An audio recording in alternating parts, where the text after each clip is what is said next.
Hello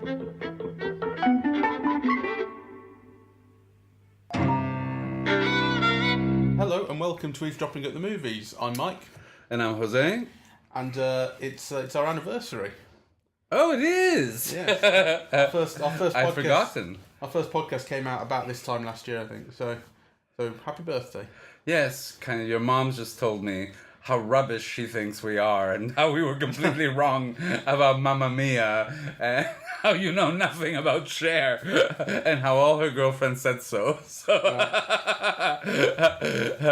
So well, what an achievement on our first year. But that aside, we have seen what is a birthday present for me, Dial M for Murder in 3D. Uh-huh. And the reason it's a present for me is because nearly a decade ago, when I was doing my dissertation at uni, I did it on 3D movies. Ah, right. I took a massive interest in them, and basically ever since then I've defended them above and beyond the Call of Duty quite a few times. Well, they need a lot of defending, so... When other people have sort of decried them. It was around the time Avatar was coming out, and so they were about to really kick up again in cinemas worldwide. And that's when they kind of stuck, really, was when Avatar came back. But Dial M for Murder is this classic sort of, well, like when people think of the 1950s 3D craze, they think of Warner Devil, which kind of started off, which is about like man-eating lions. They think of Creature from the Black Lagoon. They think of House of Wax. House of Wax, yeah, which is the same year as this. I think it came from outer space. Films like that, films which are spectacle and nutty. There's a film called The Maze, which is just insane, which is about like a frog prince. I've seen bits of it. But Dial M for Murder is the one where people go, this was artistic. You know, and this proved that 3D can be an artistic tool and expressive. And obviously it was in the hands of a master, Alfred Hitchcock, who everyone knows. And I'd never seen it in 3D. I didn't get the chance. Is this your first time seeing it in 3D today? It's my first time seeing it in 3D, and it's my first time seeing it in about 15 years. And actually,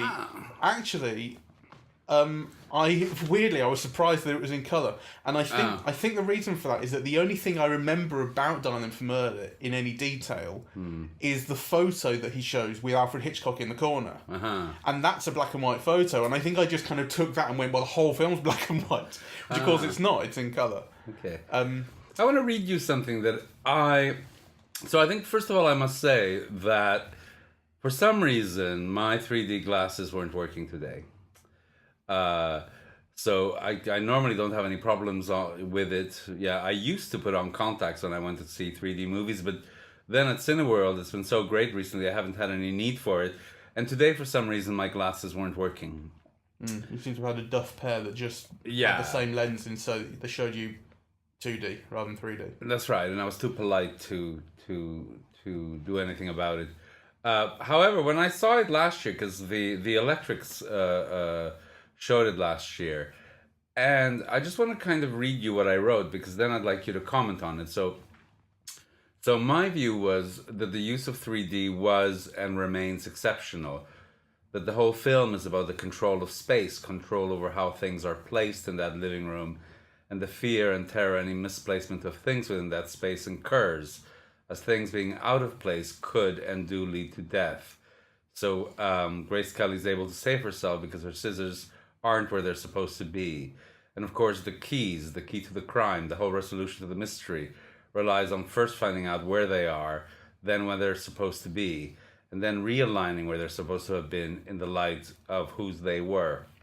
So it's all about the placement of things in space, just like in a 3D movie. And I found it to be a fascinating exercise. So what did you think of the 3D? Well, I think that's a really reasonable kind of way of thinking about it. And I think generally that is the case. You're right. It is about the placement of things and the control of space. And what I like about the 3D generally is that the film is almost a chamber play. There's really, you see basically everything inside this apartment. There's only a couple of like establishing shots of other things. Yes.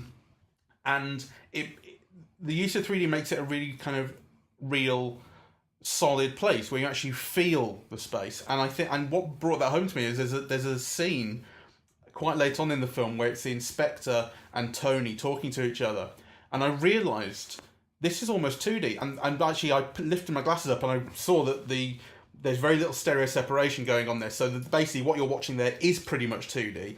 And it was only because it occurred to me that this looks shit compared to the rest of the film, which is generally speaking not hugely expressive in its use of 3D, but is just creating a really solid space. It's like a play, right? It's like the way the space is being used is kind of combining elements of cinema and elements of theatre, really, to create this 3D space. So when things are placed in layers early on in the film, and you get tables and you get bottles and things that are very close to the camera, and the space is emphasized, the depth is emphasized doing that, and it makes everything feel sort of, like I say, more solid. It's not like the film's ever been rubbish in 2D. I mean, I've seen it in 2D, and obviously it's great, but I don't think it's great.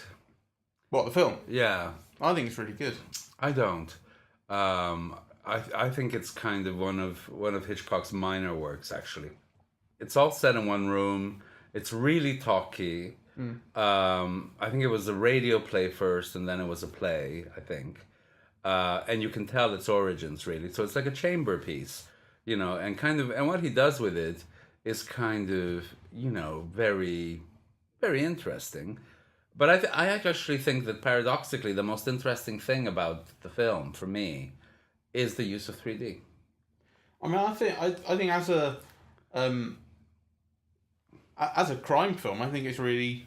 I wouldn't necessarily go out of my way to say it's hugely interesting, but it's really gripping. It works. It works, and I want to know sort of, and I'm invested in who's got the keys and where they are and the twists about where they've come from and so on and so forth. Yes, that's all really interesting. It's very clever, and I think it's entertaining, but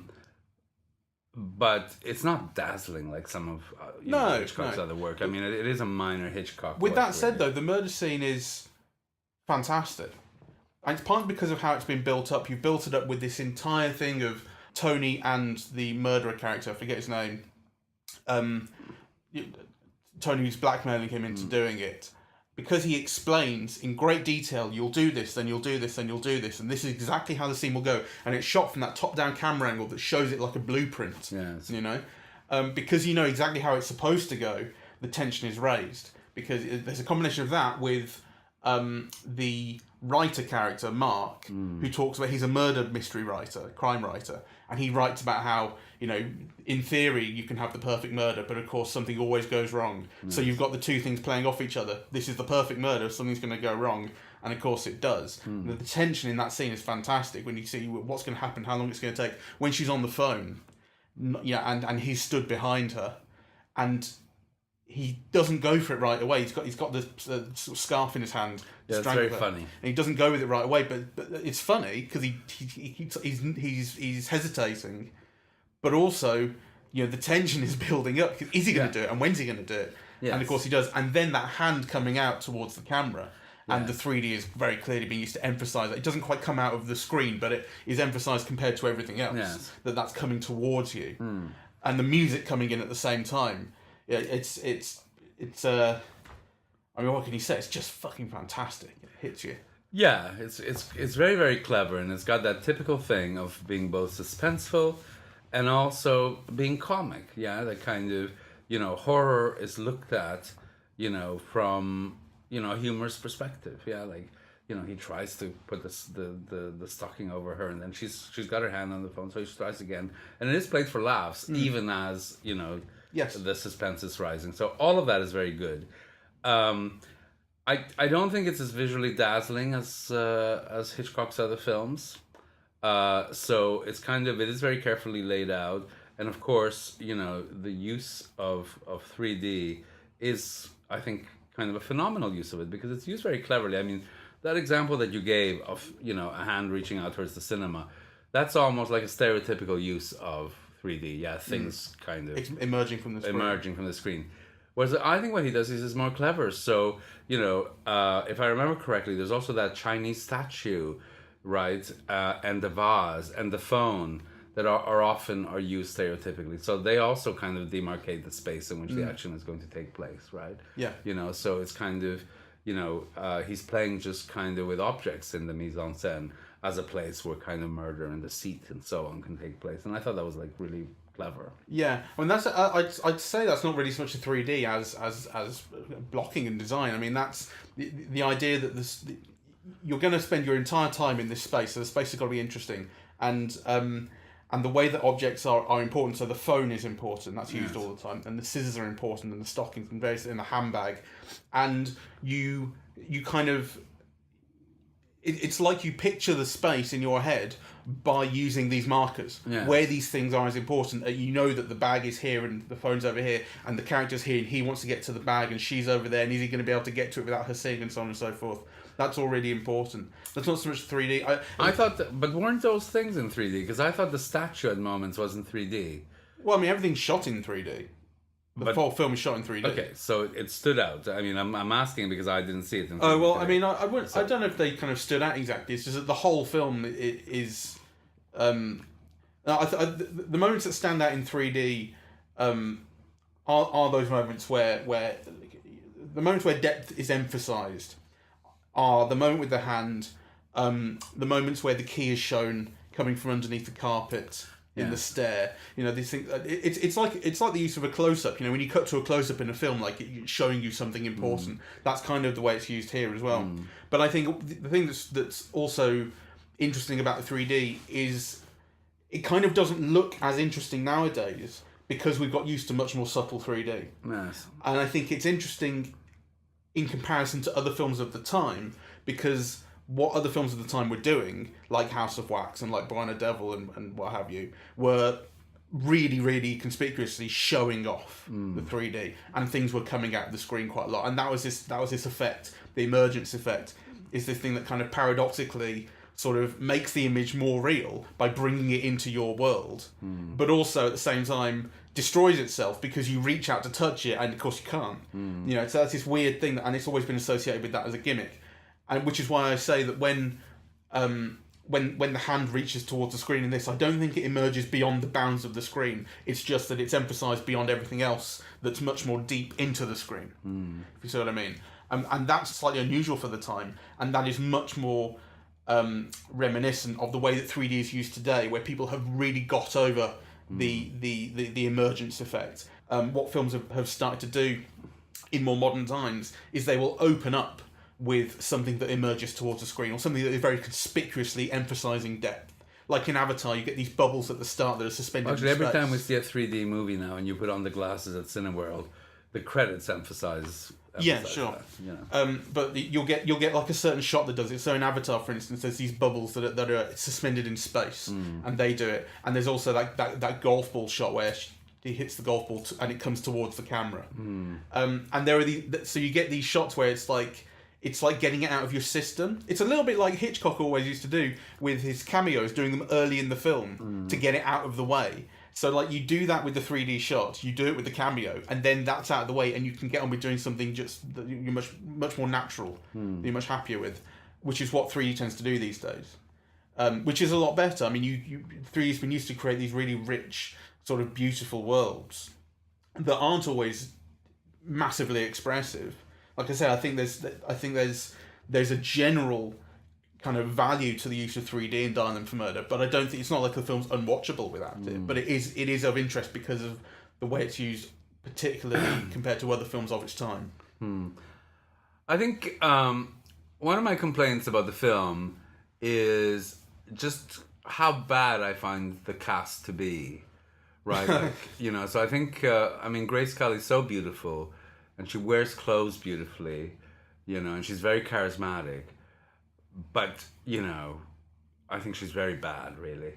And Robert Cummings, who plays, the boyfriend whom she's having an adulterous affair with, is, in some ways also he's very appealing, but also he's very bad. Like, he's kind of so one-dimensional in everything. And actually what drew my attention this time was the detective who's played by John Williams. Who's fantastic. Right? So in a way, arguably he's got like the least part of all of them, but a flick of the mustache or a line reading or something, kind of creates all of these effects. You either laugh or you pay attention, or it creates a feeling and an effect in the audience, right? that none of the main stars are really able to create, just, with the reading of a line, or, the doing a bit of shtick or a gesture. Yeah. It is kind of like the difference between, like, the amateurs and the professionals, really.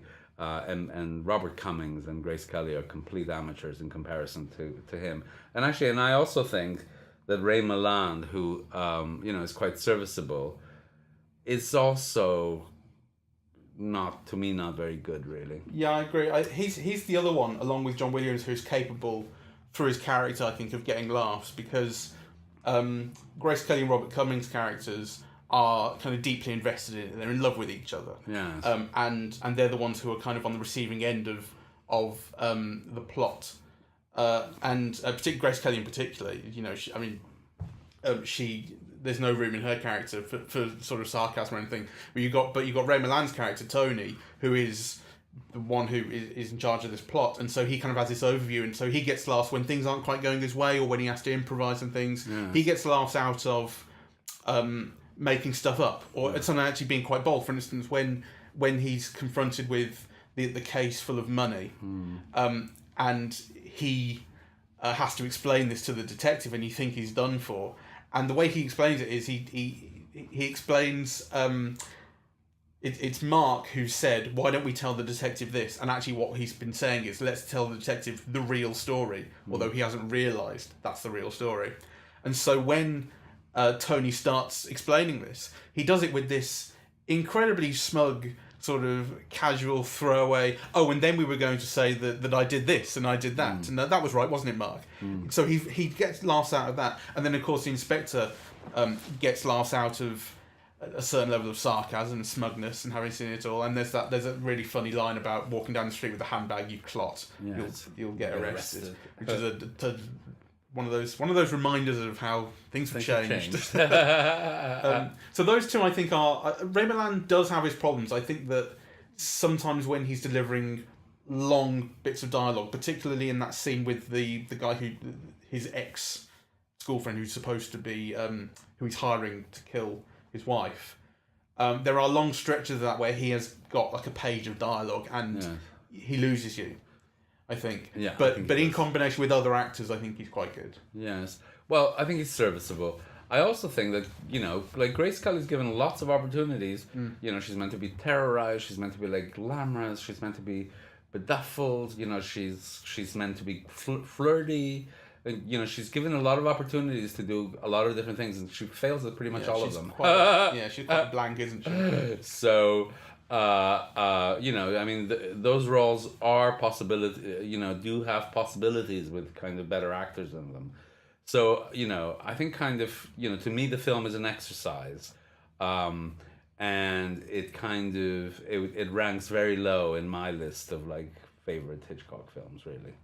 Sure, it would rank higher on mine just because I saw it. I think it's always the case when you saw something when you were a kid, you're going to like it more, which is the case with me. And I do appreciate its flaws, but I still think I like the methodical nature of it, the way it talks through what it's doing. Yes.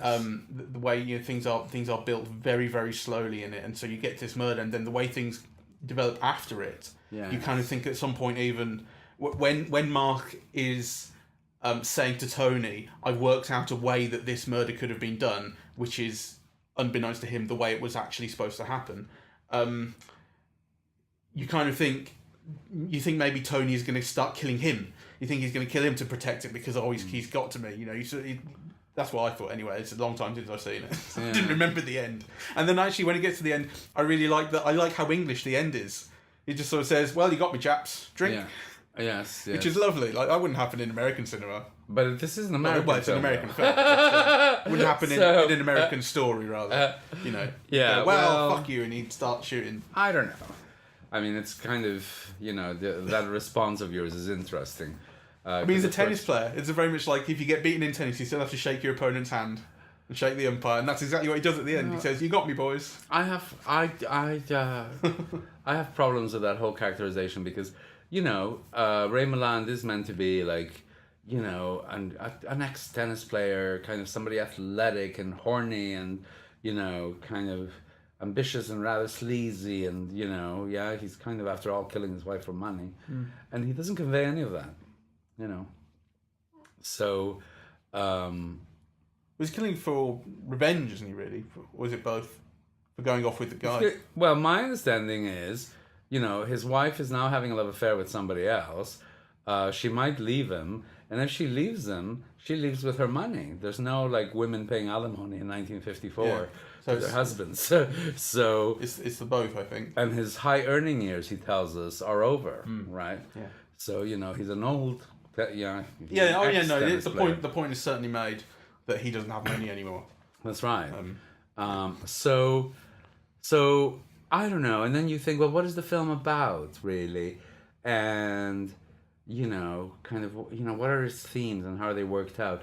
And really, I think in a way, this is kind of what people used to criticize Hitchcock for, because, what it is an exercise in getting some effects from the audience, which can seem like quite mechanical, and that goes from both being scared to just incurring a few laughs here. And there is I think what you said is, to me, what's best about it is that the film is like, it is methodical, it is like a clock.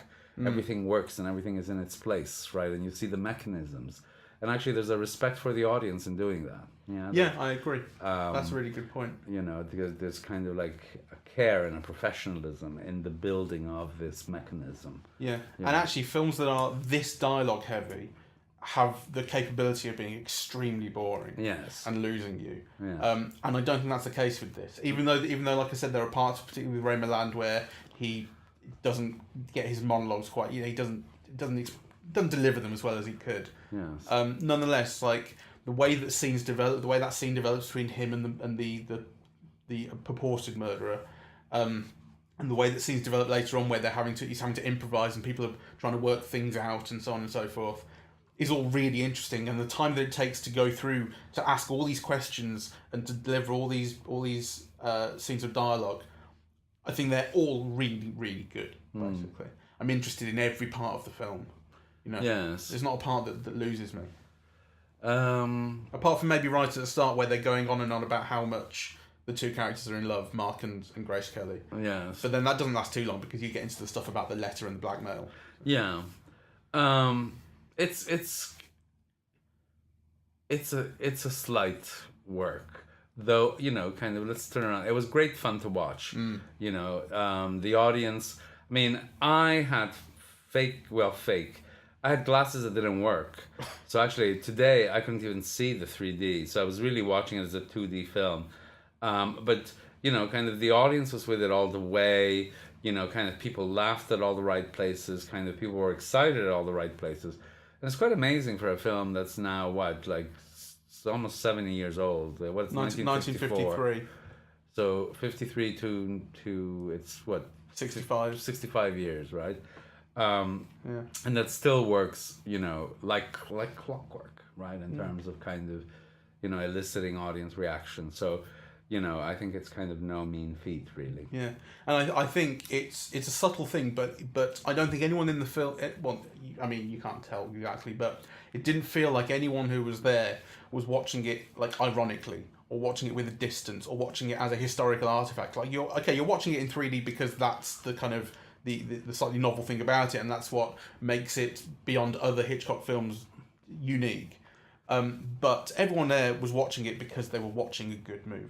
You know what I mean? Well, I think everyone was enjoying it as a good film. The reason to go to the cinema to watch it is, of course, the 3D, because that's you're not going to get that off your normal DVD, are you? I believe there is a 3D Blu-ray. Well, I'm sure, but who has 3D players? Well, exactly. No, I mean, I agree with that, but it's like when a film like this comes round, you make the effort to go and see it. Go and see it, yeah. And it was very well. But like I say, it's not. You're not going there like a university student going, "I will sit here and make notes." You're watching a good movie. You're involved with it. Exactly. I really enjoyed it. Yes, I'm glad I've seen it in 3D at last. Well, and realised that it wasn't in black and white, which for some reason has just completely passed me by for so many years. Oh, really? Maybe I had watched it in black and white before as well. Maybe it had been like on late at night on BBC or something. Who knows? But for some reason, I just remembered it being black and white. Oh, that's interesting, because I presume that you grew up with colour television anyway. Of course I did, yeah. Yes. But also, I mean, to be fair, I'd also completely forgotten the ending, because when he got to that scene with him and Mark, I really thought, oh, maybe he's going to kill Mark, and that's how the film develops. Ah, right. So I'd really forgotten a lot of it. Right. I sometimes think that films are in black and white when they're in color, because as a child I saw them on a black and white TV, and somehow that really stays with you, you know. Yeah. So then you're like, you know, shocked that you see them in color, Yeah. like, you know, 50 years later. Okay, I don't have much to add to this, really. No, nor do I. Um, You know, it's a slight film, I suppose. That's fair enough to say. It makes it a slight podcast. But I'm really glad that we saw it. And I'm an auteurist, though, you know, in the sense that I also think that, you know, minor Hitchcock is still miles better than everybody else, right? All his films have, even his worst films, have things that are just absolutely dazzling about them, you know, and I think kind of this is no exception. Yeah. See it if you can. Yeah, well, when it comes around, do see it. You know, it's been coming on for 10 years since I've wanted to see it, and I finally have. Yeah. And so. All right. Well, thank you very much for listening. We love hearing from you, even if, like Mike's mom, you think we're rubbish. So kind of do let us know, you know, in which ways you think we're rubbish. She didn't think we're rubbish. She just thought we were wrong. There's a difference.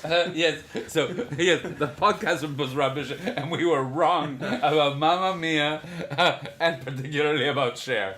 So do let us know. We are eavesdropping at themovies.com. And you can also catch us on iTunes, SoundCloud, Facebook, and Twitter. And YouTube. And YouTube. YouTube, of course. And since it's our birthday, I thought I might ask you for a birthday present. Not you, Jose, but the listener. I'm talking to you now, listener. Not going to ask you for money or anything, although I would obviously love something. I know we'd always go appreciated. But if there's a podcast of ours that you particularly liked or thought would be interesting to other people, I'd like to ask you to share it on Facebook or Twitter or with your friends or something like that. Just because, you know, we want people to listen. Yes. Actually, yeah, kind of. I think that would be nice. Yes, that would be lovely. Yeah, and actually, kind of, do please, you know, kind of, we are getting aside from Mike's mom, we are also getting a lot of positive feedback. But in a way, kind of the best feedback you can offer us really is just like a retweet or a repost, or, you know, just kind of getting other people to listen would be lovely. Yeah, we really appreciate it when people do, and we love all our listeners. Fuck off. Okay, good night. Bye bye.